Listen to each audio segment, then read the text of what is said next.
Եվ այսպես Սերգեյ Լավրովի ուղերձները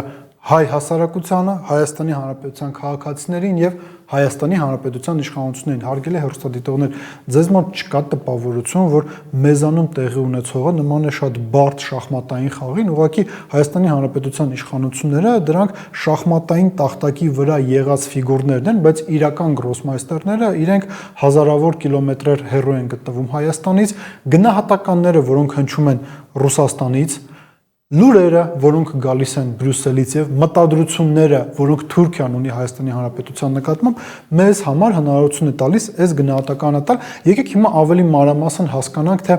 ինչի մասին է խոսքը, ինչ գնահատականներ են գալիս Ռուսաստանից, ինչ լուրեր ենք մենք ստանում Եվրոմիությունից եւ այդ ոնց է ստացվել, որ այն, ինչը ընդունելի չէ Եվրոմիության համար, Հայաստանի Հանրապետության համար փորձում են դարձնել արտաքին քաղաքականության կարևոր ուղենիշը։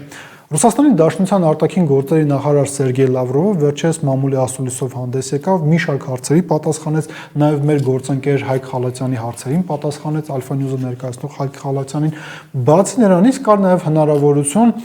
այլ ֆորմատով հարցեր ուղղել Ռուսաստանի Դաշնության նախագահին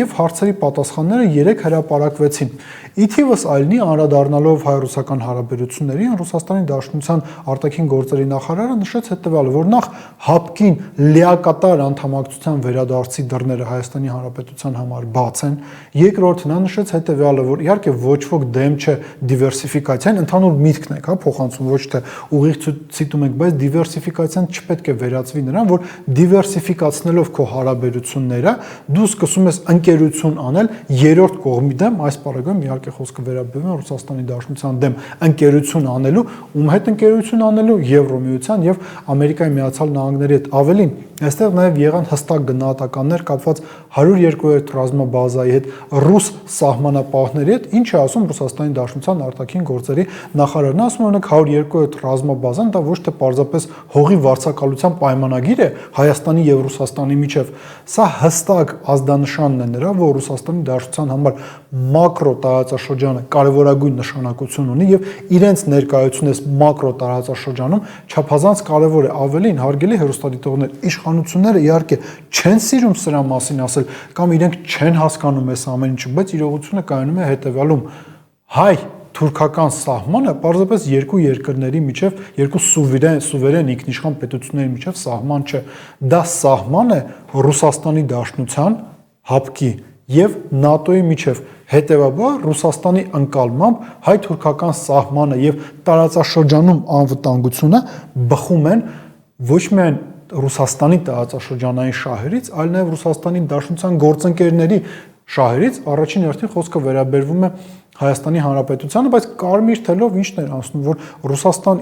ինչ միտքներ անցնում Սերգեյ Լավրովի գնահատականները, որ Ռուսաստանը դեմ չէ նրան, որ Հայաստանը դիվերսիֆիկացնի իր հարաբերությունները, զարգացնի իր հարաբերությունները իր գործընկերների հետ, բայց դա չպետք է լինի ի հաշիվ հարաբերությունները Ռուսաստանի Դաշնության հետ, դա չպետք է լինի ի հաշիվ Հայաստանի Հանրապետության անվտանգային համակարգի։ Ու այստեղ նաև գիտեք ինչն է հետաքրքիրը, այն ինչ եվրոպացիները կարծում են, որ Հայաստանի համար ընդունելի եւ անկալելի է, իրենք կարծում են, որ իրենց համար դա անընկալելի է, անընդունելի է, որովհետեւ անվտանգային ռիսկեր է առաջացնում։ Գիտեք ինչի մասն է խոսքը։ Վերջերս Associated Press լրատվականը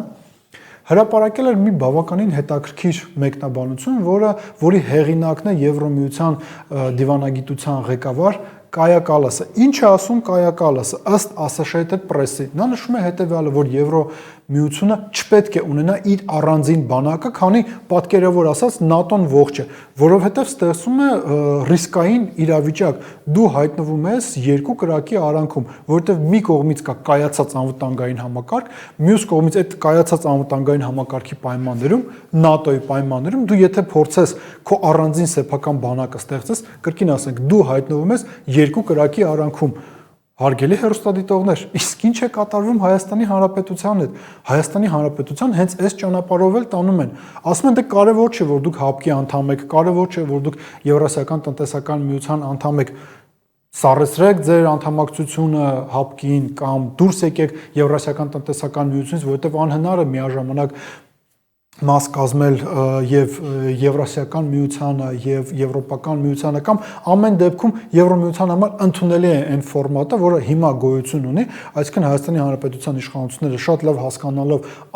անհնարինությունը երկու տարբեր աշխարհաքաղաքական, տնտեսական, ռազմական միավորումների մաս կազմելուն կամ դրանց ինտեգրման որոշակի ծրագրերում մասնակցելուն, բայց իրենք կարծում են, որ Հայաստանը այս ճանապարհով կարող է գնալ։ Եվրոմիությունը չի կարող երկու կրակի արանքում հայտնվել, բայց Հայաստանը կարող է եւ պետք է հայտնվել։ Բայց այստեղ կա եւս մի կարևոր նրբերանգ, սրա մասն էլ անպայման պետք է խոսենք ավարտելուց առաջ մեր զրույցը, վերջին գնահատականները Սերգեյ Լավրովի նաեւ ինչի մասին էին։ Ինչ են ասում Հայաստանի Հանրապետության իշխանությունները, ասում են իհարկե մենք էլ ենք հասկանում, որ Եվրոմիության անդամակցությունը անհնար է համատեղել Եվրասիական տնտեսական միության անդամ լինելու հետ, բայց մենք շարունակելու ենք մնալ Եվրասիական տնտեսական միության անդամ ուղիղ այնքան ժամանակ, որքան դա հնարավոր է։ Ռուսաստանից ասում են, որ ոչ միայն անհնար է համատեղել երկու դաշինքներին անդամակցությունը, այլ նույնիսկ լինելով մեկ դաշինքի անդամ փորձել համապատասխանեցնել քո ստանդարտները մեկ այլ դաշինքի ստանդարտներին անհնար է։ Դա իր հերթին նշանակում է հետևյալը՝ միաժամանակ անդամակցությունը Եվրասիական տնտեսական միության եւ փորձերը ինտեգրվել Եվրոմիության կազմում, այսպես ձեռքի մեկ շարժումով մեկ պահին կարող են պարզապես վերանալ։ Դա կհանգեցնի հետևյալին, որ բացի նրանից, որ մենք սառեցրել ենք, եկեք շատ մեղմ գնահատենք մեր հարաբերությունները, մեր ռազմական դաշնակցի հետ, Ռուսաստանի դաշնության հետ, մենք նաև տնտեսական առումով կարող ենք խնդիրների առաջ կանգնել, որովհետև մեզ համար փակվելու է եվրասիական տնտեսական հսկայական շուկան։ Դա իր հերթին հանգեցնելու է նրան, որ Հայաստանի Հանրապետությունը ունենալով կայացած անվտանգային եւ տնտեսական համակարգեր մեկ պահի հայտնվելու է մի իրավիճակում,